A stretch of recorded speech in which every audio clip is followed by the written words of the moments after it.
अस्सलाम वालेकुम dear students, welcome to Zulfiplex and मैं हूं आपकी टीचर मिस दुआ जुल्फ़िकार। जैसा कि आपने थंबनेल में देख ही लिया होगा कि आज हम किस टॉपिक को डिस्कस करने वाले हैं, but before starting the lecture let me tell you something very important.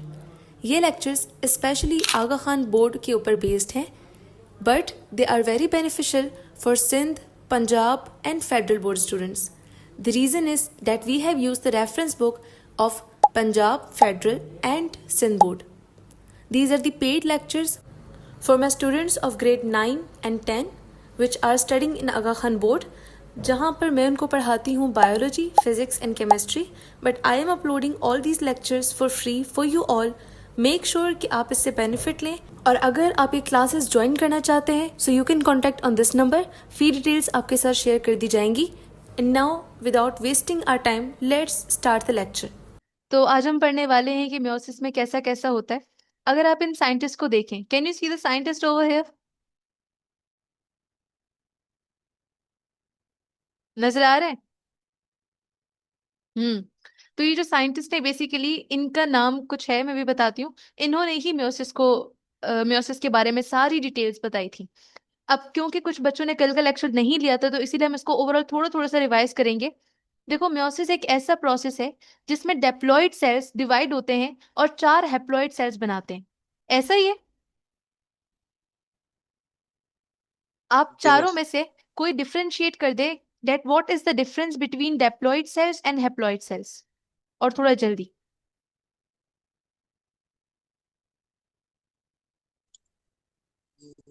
टेप्लेट में सेम नंबर ऑफ क्रोमोसोम्स होते हैं और हैप्लॉइड में वो आधे होते हैं, हाफ होते हाफ हो जाते हैं, और डेप्लॉइड को 2n से शो करते हैं और हैप्लॉइड को 1n या जस्ट n से शो करते हैं।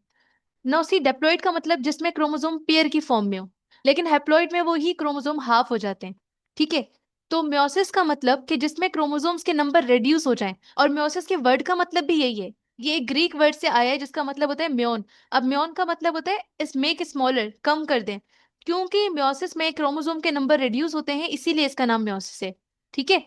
अब अगर आप यहाँ पर नोट करो, ये एक सेल था। अब इस एक सेल से पहले मैं आपको बता दूं कि म्योसिस के 2 फेजेस होते हैं, एक होता है म्योसिस 1 और एक होता है म्योसिस हैं। 2। म्योसिस टू 1 में एक सेल से 2 सेल बनते हैं, ये आप याद रखेंगे। और म्योसिस 2 में इन 2 सेल से 4 सेल्स बनते हैं। तो अगर हम इनडायरेक्टली कहना चाहें तो हम कहते हैं ना, कभी कभी एक सेल से 4 सेल बनते हैं, तो ऐसा नहीं होता। पहले एक सेल से 2 सेल बनते हैं, फिर उन 2 सेल से जाके 4 सेल बनते हैं, क्योंकि एक सेल से डायरेक्टली 4 सेल्स बनना इज नॉट पॉसिबल। इसीलिए म्योसिस को 2 चीजों में डिवाइड किया है, म्योसिस 1 में और म्योसिस 2 में। अब हम बात करते हैं फेजेस ऑफ म्योसिस की। तो जो अभी भी मैंने आपको साइंटिस्ट ऊपर दिखाया, इनका नाम है ऑस्कर हर्टविग। क्या नाम है? Oscar Hartwig. इन्होंने 1876 में म्योसिस को सबसे पहले डिस्क्राइब किया था। अब इंटरफेस तो म्योसिस का सेम होता है, ठीक है? म्योसिस 1 का, उसमें G1 फेज होता है, S फेज होता है, G2 फेज होता है, जैसा कि माइटोसिस में था। G1 में ग्रोथ वगैरह होगी, S फेज में सिंथेसिस होगी, और ग्रोथ G2 में जो है ना हमारे पास गैप 2 फेज में कुछ डीएनए वगैरह एंजाइम्स और प्रोटीन्स को बनाया जाएगा। Now let's start meiosis 1।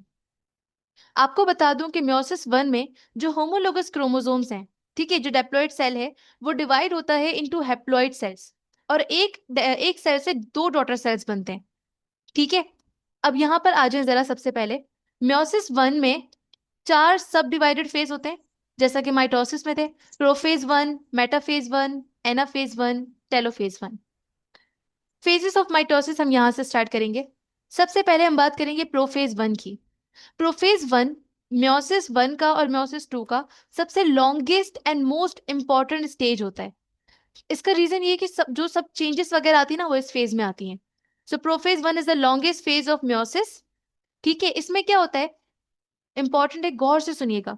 इस स्टेज में जो क्रोमोसोम्स हैं वो कंडेंस हो जाते हैं और विजिबल हो जाते हैं। ठीक है? अब मेरा ये क्वेश्चन आप सबसे, जिन्होंने कल का लेक्चर लिया था उनको तो लाजमी पता होना चाहिए। अगर आप इस इमेज में देखो तो आपके पास आधे क्रोमेटिन रेड कलर के और आधे क्रोमेटिन ब्लू कलर के। ऐसा क्यों है? ये क्या शो कर रहे हैं? ये मदर सेल्स, मदर और पेरेंट की डिफरेंशिएशन कर मदर और फादर की, सॉरी।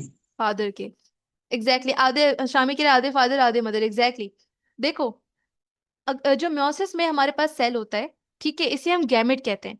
अब ये बात भी मैं यहाँ पर ऐड करती चलूं कि फादर के अंदर भी गैमेट होता है और मदर के अंदर भी गैमेट होता है। फादर के गैमेट को हम कहते हैं sperm cell, you can see in this diagram. और मदर के गैमेट को हम कहते हैं एग सेल। माइटोसिस में जो डिवीजन होती है ना, वो हमारी बॉडी के सेल में होती है, जिन्हें हम सोमेटिक सेल्स कहते हैं। लेकिन म्योसिस में रिप्रोडक्टिव सेल्स में होती है, जिन्हें हम स्पर्म सेल और एग सेल कहते हैं। तो ये पहला डिफरेंस तो ये भी है। माइटोसिस में 2 सेल बनते हैं, म्योसिस में 4 सेल बनते हैं। माइटोसिस में नंबर ऑफ क्रोमोसोम सेम रहते हैं, म्योसिस में हाफ हो जाते हैं। माइटोसिस सोमेटिक सेल्स में होती है और म्योसिस कौन से सेल में होती है? रिप्रोडक्टिव। गैमेट्स में या रिप्रोडक्टिव सेल्स में। उनसे मेल रिप्रोडक्टिव सेल या मेल गैमेट का नाम क्या है?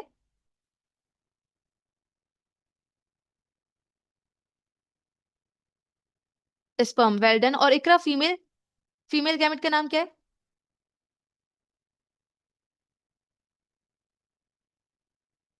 Egg cell, well done.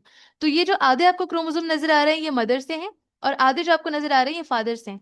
अच्छा, मैं एक दफा डायग्राम में देखूं कि एग किस कलर का है। यस। अब ये बात याद रखना, मैं कंफ्यूज हो जाती हूँ इस चीज में। स्पर्म सेल ब्लू कलर को शो कर रहा है, और फीमेल सेल मतलब रेड कलर जो है वो फीमेल एक्स सेल को रिप्रेजेंट कर रहा है। तो इस ब्लू का मतलब है फादर की क्रोमेटिन वगैरह, और रेड का मतलब है मदर के क्रोमेटिन। तो पहले ये डेप्लॉइड सेल था, और इसके अंदर क्रोमेटिन थे। प्रोफेज 1 में सबसे पहले ये जो क्रोमेटिन है, ये क्रोमोसोम में कन्वर्ट हो जाते हैं। ठीक है। So chromatin condense and become visible, और वो क्रोमोसोम बना लेते हैं।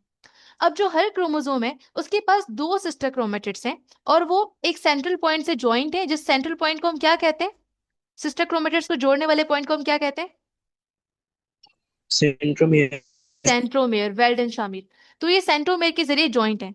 अब यहाँ पर एक और अल्फाज यूज हुआ है जो आपको पता होना चाहिए, which is homologous chromosome.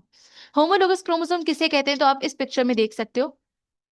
Homologous chromosome का मतलब होता है ऐसे क्रोमोसोम्स जो दिखने में सेम हो, और ऐसे क्रोमोसोम्स जो दिखने में सेम नहीं होते, उन्हें हम कहते हैं non homologous chromosome. Yes, Neil, the chromosomes which look alike are known as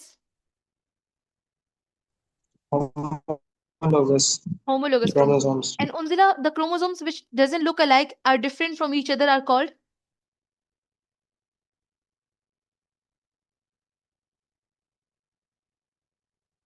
non homologous chromosome. एक आखिरी बात, जैसे ये एक क्रोमोसोम है, ठीक है बेटा, इस क्रोमोसोम के अंदर 2 सिस्टर क्रोमेटिड्स हैं, एक ये वाली और एक ये वाली। तो ये दोनों आपस में कहलाएंगी सिस्टर क्रोमेटिड्स। ठीक है। लेकिन एक क्रोमोसोम और दूसरे क्रोमोसोम की जो सिस्टर क्रोमेटिड्स है, मतलब ये वाली और ये आपस में सिस्टर क्रोमेटिड्स नहीं कहलाएंगी, क्योंकि अलग अलग क्रोमोसोम है, तो ये नॉन सिस्टर क्रोमेटिड्स कहलाएंगी। ये बात भी याद रख लीजिएगा, ठीक है। अब आगे चलते हैं। तो प्रोफेज 1 हमने कंप्लीट किया। एक चीज प्रोफेज 1 में नहीं भी रहता है प्रोफेज 1। सबसे पहले प्रोफेज 1 में जो क्रोमेटिन था वो क्रोमोसोम में कन्वर्ट हुआ। अब जो क्रोमोसोम है, इनको हम कह रहे हैं होमोलोगस क्रोमोसोम्स। एक मदर सेल से है और एक फादर सेल से है। ठीक है। मदर आपको पता होना चाहिए। मुझे बताओ, रेड कलर वाले किसको शो करें? मैंने अभी बताया भी था आपको। रेड वाले मदर के सेल क्रोमोसोम को शो करें या फादर की क्रोमोसोम्स को?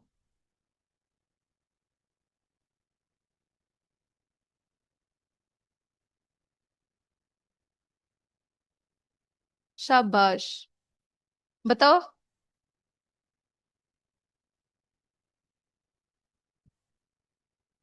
मदर के, एग्जैक्टली। यस नील, अभी इसको कंप्लीट करते हैं, ये आगे है रहता है। जी मिस, क्या बताना है? अब बता दिया इन लोगों ने, इकरा ने और उर्जिला ने। मैं ये पूछ रही थी कि जो रेड वाले क्रोमोसोम है, ये मदर के हैं या फादर के हैं? तो इन लोगों ने बता दिया कि ये मदर के हैं, और ब्लू वाले हमारे पास फादर के हैं। सो सी, जो होमोलोगस क्रोमोसोम है, जो एक मदर से है एक फादर से, वो आपस में, प्रोफेज वनी की बात करें अभी, ठीक है, वो आपस में करीब आते हैं और पेयर बना लेते हैं। और इस प्रोसेस को हम कहते हैं साइनेप्सिस। क्या कहते हैं? सिनेप्सिस। साइनेप्सिस। और जैसा कि हमने कल पढ़ा था, कि जब एक मदर क्रोमोसोम और एक फादर क्रोमोसोम आपस में पेयर बना लेते हैं, तो इस पेयर को हम कहते हैं टेट्रड। क्या कहते हैं? टेट्रेड। टेट्रड का एक और नाम कौन बताएगा? जो बताएगा वो सबसे जीनियस। Bivalent tetrad. शाबाश। पता नहीं क्यों जब भी जीनियस वाले क्वेश्चंस होते तो पहले शामिर ही आंसर कर देते हैं। तो देखो, व्हेन पेयर्ड, जब साइनेप्सिस का प्रोसेस होता पार्टी है, बदलती है। और मदर क्रोमोसोम और फादर क्रोमोसोम आपस में पेयर बना लेते हैं, यानी कि जब होमोलोगस क्रोमोसोम आपस में पेयर बना लेते हैं, तो या तो हम उसे कहते हैं बाइवेलेंट, या हम उसे कहते हैं टेट्रिड। उंजिला मुझे बताओ कि एक क्रोमोसोम में कितनी क्रोमेटिड्स होती हैं। नॉर्मली मैं आपसे पूछ रही हूँ कि एक क्रोमोसोम में कितनी क्रोमेटिड्स होती हैं। ऑप्शन भी दूं या बता दोगे आप?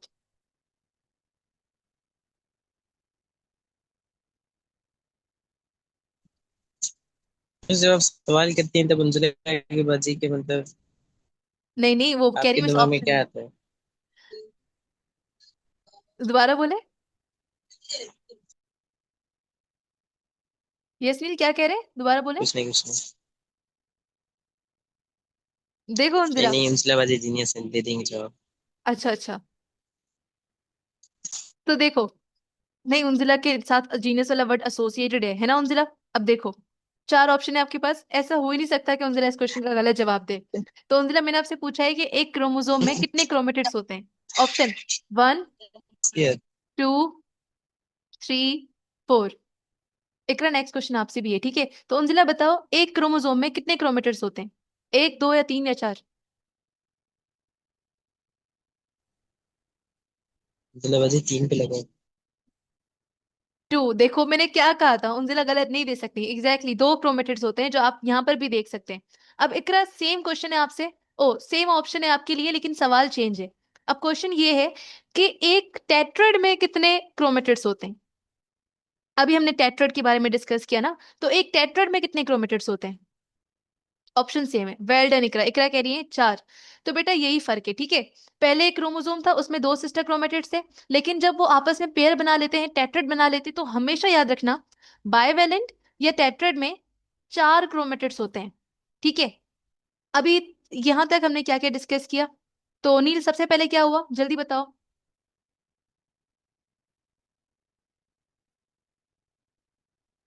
सॉरी मिस, किसमें? अच्छा, पहले कंडेंस फॉर्म में था तो वो हाँ, विजिबल होने लग विजिबल होने लग गया। शामिर, सेकेंडली क्या हुआ बेटा? हो गया। जल्दी शामिर।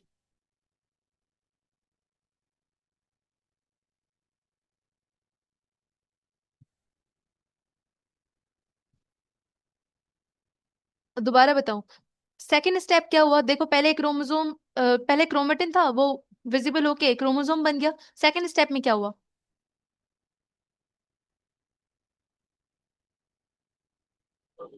प्रोफेस किया। हाँ सेकंड हाँ, स्टेप में जो होमोलॉग क्रोमोसोम है वो खुद अटैच हुए, जिसको हम साइनेप्सिस कहते हैं। शाबाश। सेकंड स्टेप में जो होमोलोगस क्रोमोसोम है, जो एक मदर से आया है, एक फादर से आया है, वो आपस में पेड़ अट्रैक्ट बना हुए, दिए। पेयर बना लिया। उसे हम कहते हैं साइनेप्सिस। और उनसे ना, ये बताओ, जब साइनेप्सिस होती है उसके बाद हमारे पास चार, मतलब चार क्रोमेटिड्स या एक दो क्रोमोसोम आपस में जुड़ जाते हैं, उसे हम कहते हैं डैश या डैश। एक नाम आप बताओ, एक एकरा बता दें।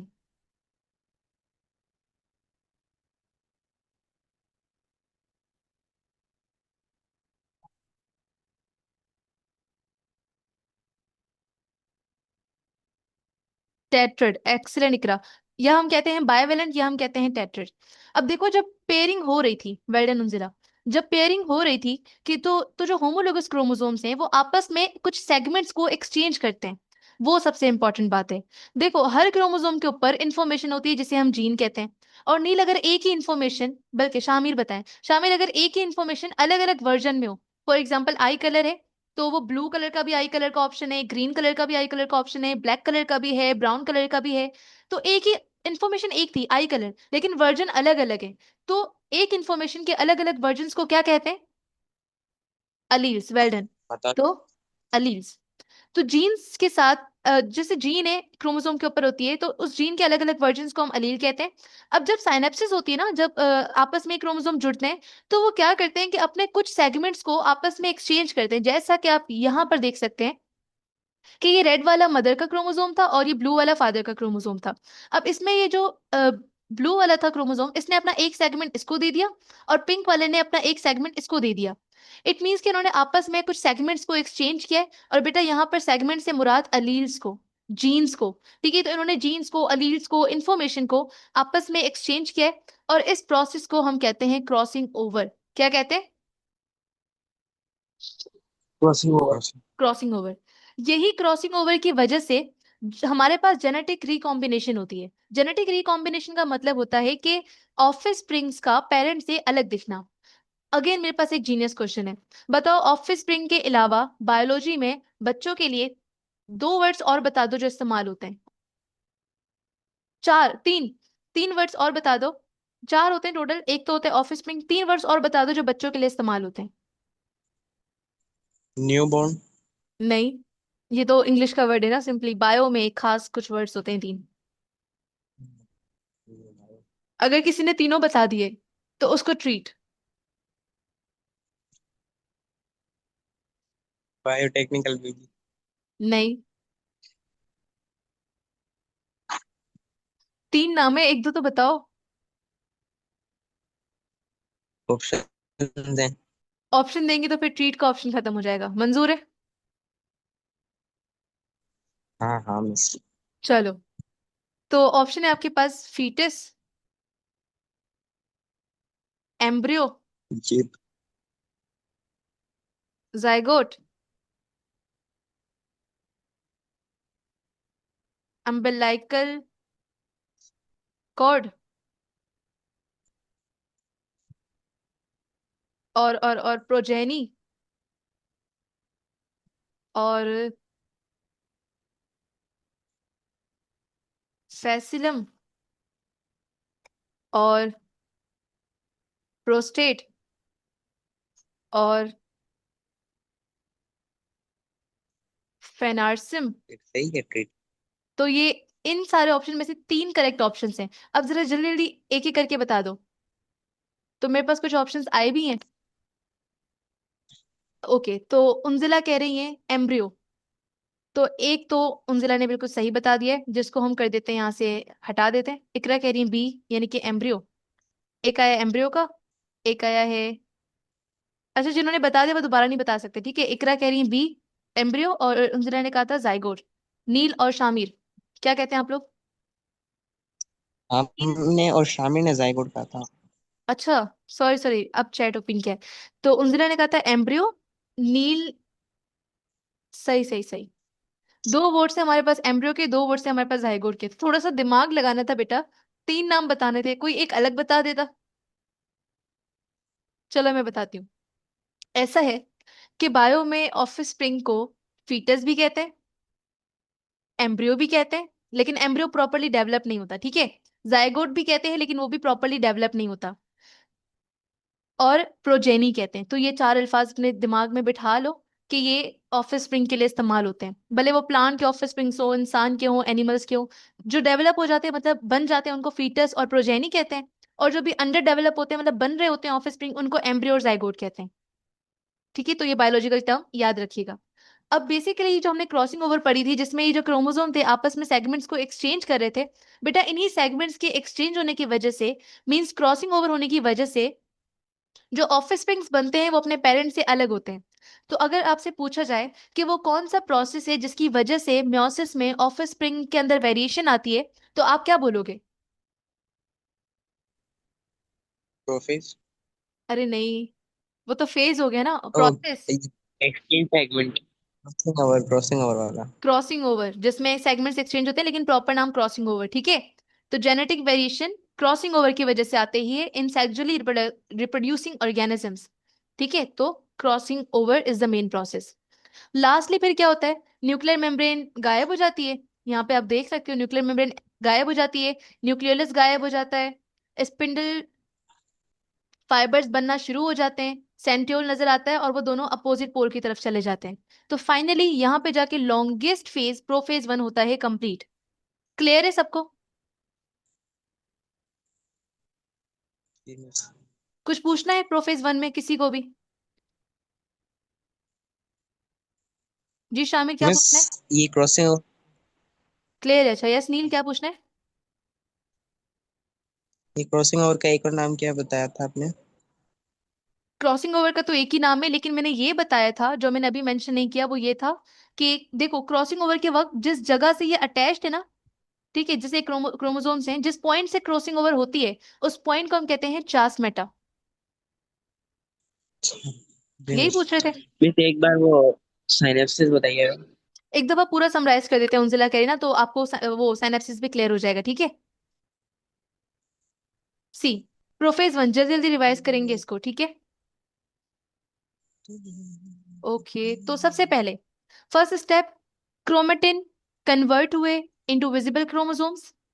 सेकेंडली, जो क्रोमोसोम्स थे वो होमोलोगस क्रोमोसोम्स से दिखने में सेम थे, कुछ मदर की साइड से थे, कुछ फादर की साइड से थे।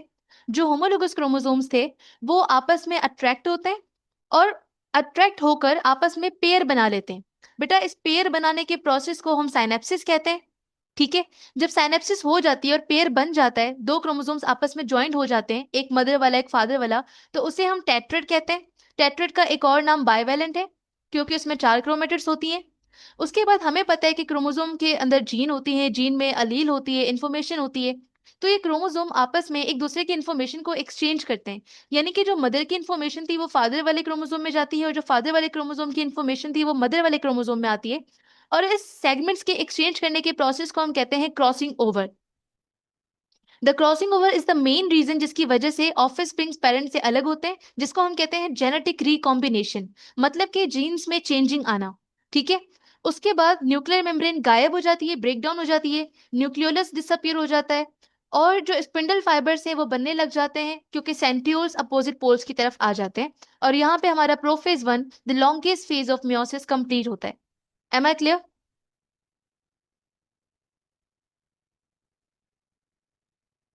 Yes miss. यस और नो? जी मिस।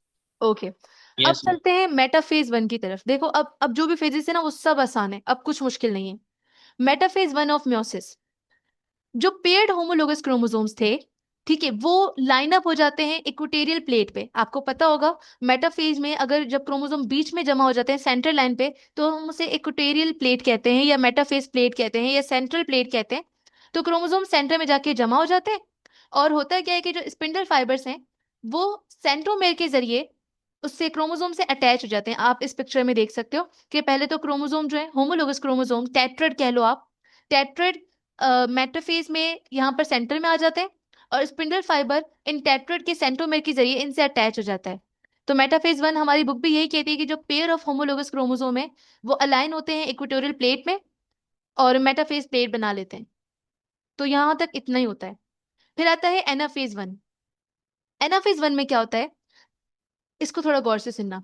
जो होमोलोगस क्रोमोसोम्स थे, ठीक है, वो अपोजिट डायरेक्शन की तरफ जाने लगते हैं, जैसा कि माइटोसिस में हुआ था। ये स्पिंडल फाइबर कॉन्ट्रैक्ट होता है और वो जो इधर वाले थे क्रोमोसोम वो ऊपर की तरफ जाने लगते हैं, और इस वाले इस डायरेक्शन में जाने लगते हैं, अपोजिट पोल की तरफ जाने लगते हैं।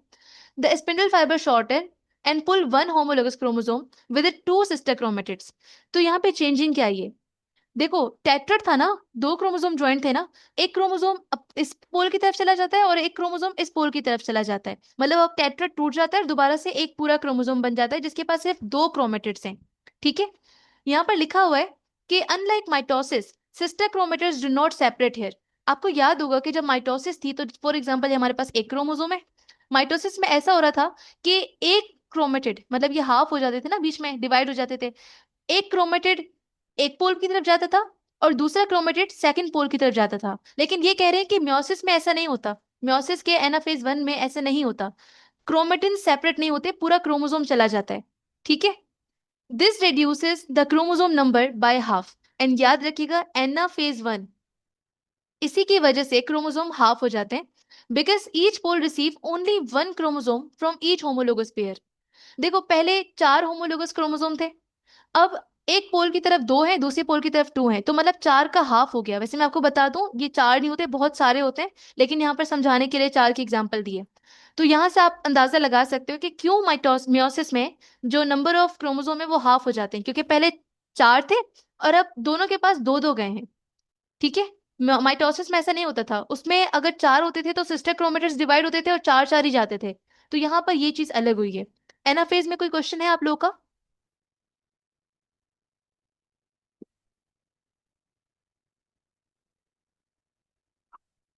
नो, ठीक है, इसको बुक से भी देख लेते हैं। हमारी बुक में लिखा हुआ है कि काइनेटिक और स्पिंडल फाइबर शॉर्टेन। अब बेटा बिल्कुल भी कंफ्यूज नहीं होना कि यहाँ पर काइनेटिक और स्पिंडल फाइबर क्यों लिखा है। देखो काइनेटोकोर एक प्रोटीन होता है जो स्पिंडल फाइबर को सेंट्रोमेर से अटैच करवाता है। फॉर एग्जाम्पल, ये हमारे पास एक क्रोमोसोम है, ठीक है, यहाँ पर ये इंपॉर्टेंट बात है, ठीक है, याद रखिएगा इसको। ये क्रोमोसोम है। अब आपको पता है कि यहाँ से स्पिंडल फाइबर आएगा और इस सेंट्रोमेर से अटैच होगा, लेकिन इस स्पिंडल फाइबर को सेंट्रोमेर से अटैच करने वाला जो प्रोटीन होता है उसे हम कहते हैं काइनेटोकोर। तो ऐसे स्पिंडल फाइबर जिसके साथ काइनेटोकोर होता है, अटैच हो जाता है, तो उसे हम काइनेटोकोर स्पिंडल फाइबर कहते हैं, एक ही बात है। तो एनाफेज में स्पिंडल फाइबर ऊपर की तरफ जाते हैं, जिसकी वजह से क्रोमोसोम जो पेयर की फॉर्म में थे, टेट्राड की फॉर्म में थे, वो अलग अलग हो जाते हैं। जो क्रोमोसोम है, एक होमोलोगस क्रोमोसोम जो थे ना, आपस में पेयर थे, उनमें से एक क्रोमोसोम एक डायरेक्शन में जाता है और दूसरा अपोजिट डायरेक्शन में जाता है। इसके रिजल्ट में टू हैप्लॉइड सेल्स बन जाते हैं। Each chromosome still contain a pair of sister chromatids, लेकिन अभी भी एक क्रोमोसोम के पास दो सिस्टर क्रोमेटिड्स हैं। Now let's move towards the telophase one of meiosis, last phase of meiosis one. जैसे ये होमोलोगस क्रोमोसोम अपोजिट डायरेक्शन की तरफ पुल हो जाते हैं एनाफेज के रिजल्ट में, तो क्या होता है? Cell begins to reorganize. तो बेटा आप सबसे एक क्वेश्चन है, मैंने आप लोगों को माइटोसिस में बताया था, telophase is the reverse of dash phase. Telophase किसका रिवर्स फेज है? प्रोफेज का। वेल डन नील। तो telophase is the reversal of prophase. अब इसमें होता है क्या कि सेल दोबारा से रीऑर्गेनाइज होता है, क्रोमोसोम अपने अपने पोल की तरफ पहुंच जाते हैं। हर पोल की तरफ एक क्रोमोसोम आया है होमोलोगस पेयर से, लेकिन उस क्रोमोसोम के पास अभी भी दो सिस्टर क्रोमेटिड्स हैं।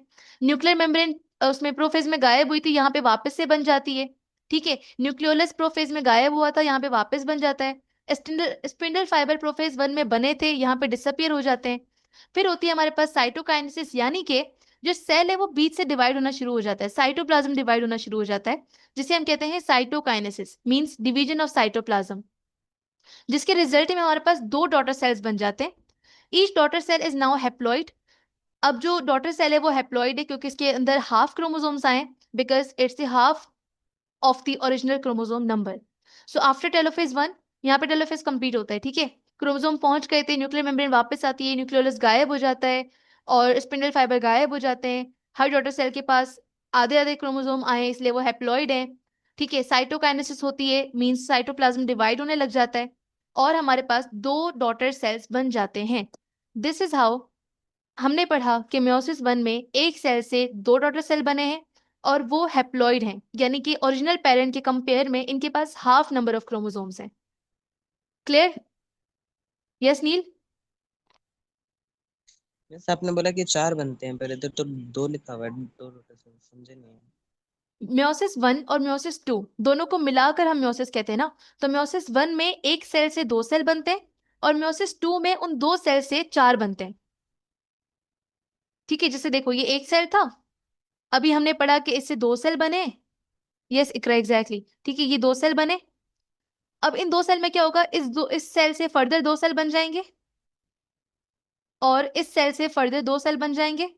बताओ रिजल्ट में हमारे पास टोटल कितने सेल बन रहे हैं? चार। तो ऐसे मेयोसिस टू जब फाइनल होगी तब जाके हमारे पास चार डॉटर सेल बनेंगे। क्लियर? ओके। टेलोफेज वन यहाँ पर बुक में भी ऐसे ही कुछ लिखा हुआ है, इसको भी देख लेते हैं कि क्रोमोसोम पोल्स की तरफ पहुंच जाते हैं, हाफ नंबर ऑफ क्रोमोसोम्स हो जाते हैं, लेकिन अभी भी ये बात बार बार कह रहे हैं कि अभी भी उस क्रोमोसोम के पास दो सिस्टर क्रोमेटिड्स हैं, ठीक है। स्पिंडल फाइबर डिसअपियर हो जाता है, न्यूक्लियर मेम्ब्रेन वापस आ जाती है, ठीक है। क्रोमोसोम वापस से अनकॉइल होकर क्रोमेटिन बना लेते हैं, साइटोकाइनेसिस होती है जिसकी वजह से दो डॉटर सेल बन जाते हैं, साइटोप्लाज्म डिवाइड हो जाता है। और मियोसिस वन के बाद जो दोनों डॉटर सेल्स हैं वो इंटरकाइनेसिस में चले जाते हैं। आप में से किसी को पता है what is interkinesis?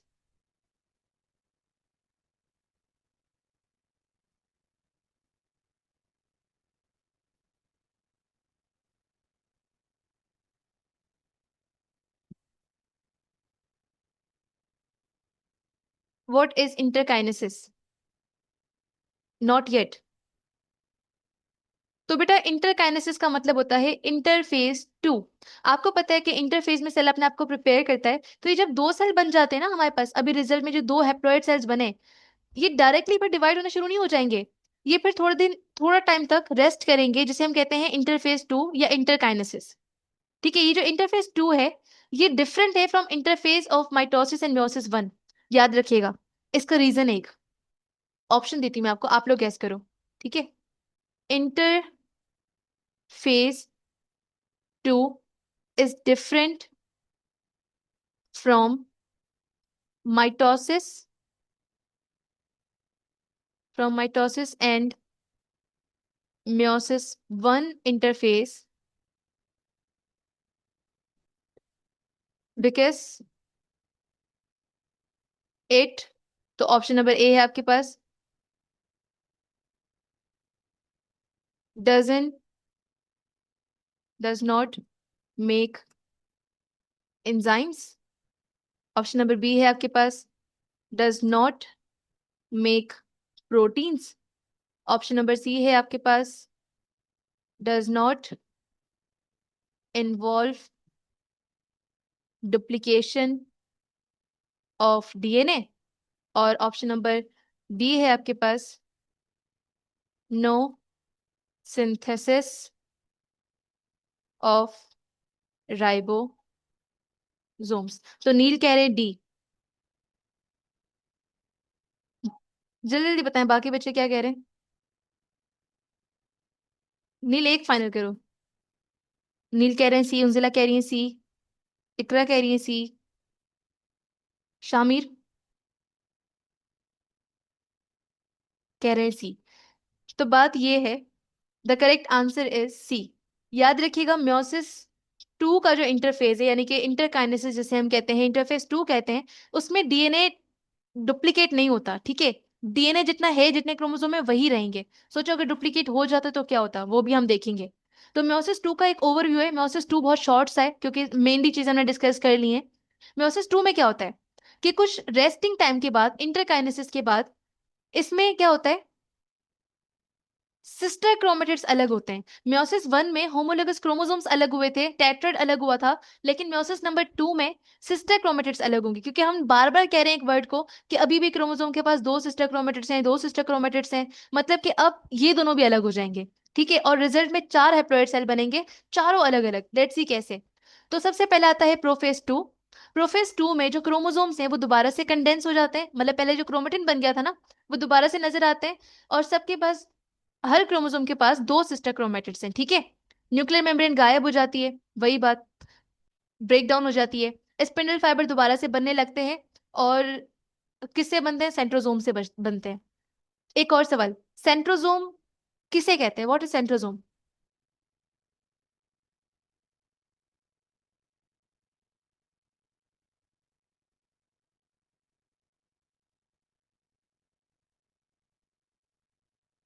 We have 5 minute left, everyone जल्दी बताएं। Plural spindle fibre.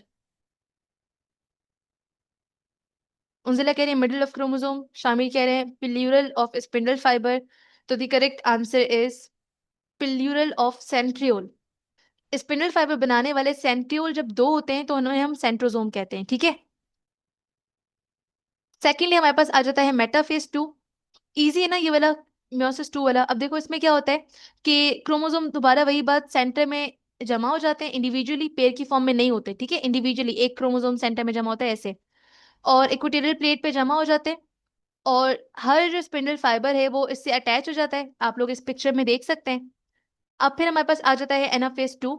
Anaphase to में सेंट्रोमेयर टूटते हैं, स्प्लिट होते हैं, सेंट्रोमेयर जिसने क्रोमोसोम्स को जोड़ा हुआ था। और अब जो एक क्रोमोसोम था ऐसा वाला, उसमें जो सिस्टर क्रोमेटिड्स थे वो भी अलग हो गए। मींस नाउ क्रोमोसोम इस तरह से ब्रेक डाउन हुए हैं कि एक सिस्टर क्रोमेटिड इस पोल की तरफ जा रहा है और दूसरा सिस्टर क्रोमेटिड दूसरे पोल की तरफ जा रहा है। और अब याद रखिएगा, जैसे हमने माइटोसिस में कहा था कि पहले ये जब दोनों क्रोमोसोम ज्वाइंट थे, मतलब दोनों सिस्टर क्रोमेटिड्स ज्वाइंट थे, तो हम इसे क्रोमोसोम कह रहे थे। लेकिन जब अलग होकर अपोजिट पोल पर जाएंगे तो बेटा याद रखिएगा इस एक क्रोमेटिड को हम बोलेंगे क्रोमोसोम, ठीक है। अब अगर आप नोट करो, ये हमारे पास दो क्रोमोसोम्स थे, ठीक है। वो डिवाइड हो गए ना फेज में, सिस्टर क्रोमेटिड्स अलग हो गए, और दो इस पोल पर आ गए, दो इस पोल पर आ गए। इसमें भी सेम टू सेम वही प्रोसेस हुआ। आप बस एक सेल को देखो। टेलोफेज टू में क्या होता है कि जो क्रोमोसोम्स पहुंच जाते हैं ईच पोल पर। नील और शामिर और उंजिला और इकरा चारों में से जो भी पहले बताए कि यहाँ पर टेलोफेज में हम जिस क्रोमोसोम की बात कर रहे हैं वो कौन सा क्रोमोसोम है, मतलब जो पहले क्या था। जो पहले डबल था वो सिंगल होके अलग। आवाज नहीं आ रही आपकी। टाइप। यहाँ पे जिस हम क्रोमोसोम की बात कर रहे हैं वो पहले क्या था?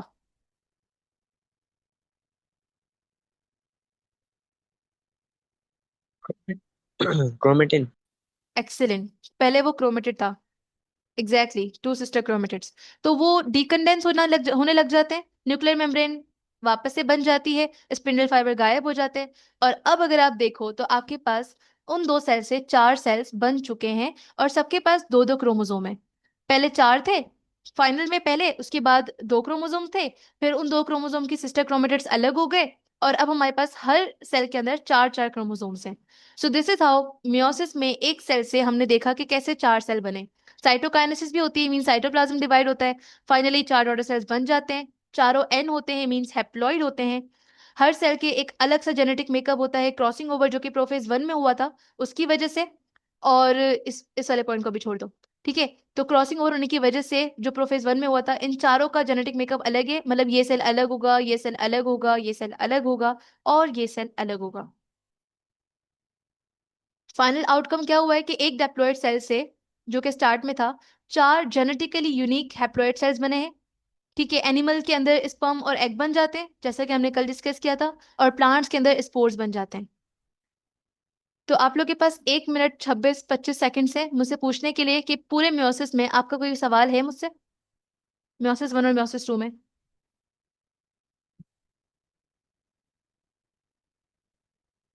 पूछ सकते हैं, कोई भी क्वेश्चन कुछ माइंड में आ रही है कंफ्यूजन तो पूछ सकते हैं।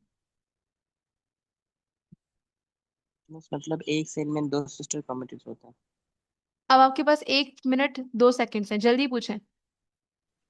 मीन्स इसका मतलब है कि एक सेल में दो सिस्टर क्रोमेटिड्स होते हैं। किसकी बात कर रहे हो? एक सेल जब ये डिवाइड हो जाते हैं आई मीन म्योसिस इसमें वन चार म्योसिस सेल्स में। टू।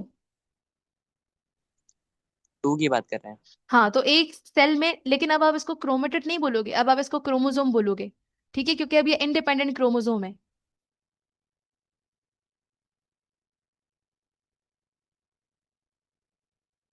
और किसी का कोई सवाल? पूछो पूछो, क्वेश्चंस आ रहे हैं माइंड में तो पूछो। मिस प्रोफेज जो लॉन्गेस्ट फेज है वो कितने परसेंट टाइम कवर करता है? उनसे ये मुझे पता नहीं है, देखना पड़ेगा, क्योंकि बुक में मेंशन नहीं था तो फिर मैंने गौर नहीं किया इस पे। बस ये लिखा हुआ था कि लॉन्गेस्ट है, टाइम नहीं मेंशन था। ये शामिल जो एमसीक्यूज है वो नेक्स्ट क्लास में होंगे। इसका आपने 90, 90% बताया था। 90% तो मैंने इंटरफेस बताया था, माइटोसिस का बताया था कि 90% इसका इंटरफेस होता है।